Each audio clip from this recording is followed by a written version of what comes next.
नाही तर तुमच्या गाडीत. आणि सगळ्यात सावध, मी अक्षयला आवर्जून सांगेल, सगळ्यात सावध जर कोणापासून राहायचं असेल, तुला विरोधकापासून सावध राहायचं नाहीये, सगळ्यात पहिलं सावध जर राहायचं असेल तर तुझ्या गाडीत बसणाऱ्या माणसापासून सावध राहा, तर तू राजकारणामध्ये पुढे जाशील. हे मी माझ्या वडिलांना पण सांगतो आणि तुला पण सांगतो की सगळ्यात घातक माणूस तो जो गाडीत बसतो.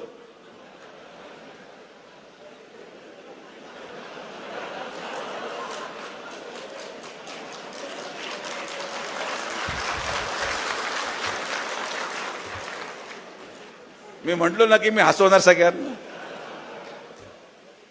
जो माणूस गाडीत बसण्यासाठी घाई करतो ना, तो उतरल्या लावालावी केल्याशिवाय उतरणारच नाही, या संकल्पनेतून तो गाडीत चढतो.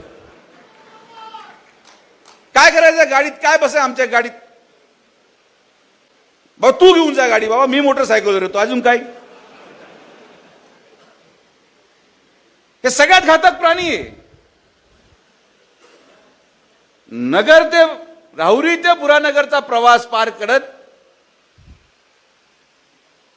इतके सल्ले देणारे लोक गाडीत बसतात.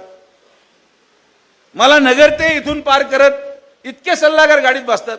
ठीक आहे, मी पडलो, पराभूत झालो, जीवनातून मी भरपूर शिकलोय, अजून अक्षय सुरुवात करतोय, पण म्हणून माझ्या तुला विनंती आहे, कुणीही काही सांगितलं तर पहिलं फोन लावून हक्काने विचारायचं की हे तुम्ही केलंय का.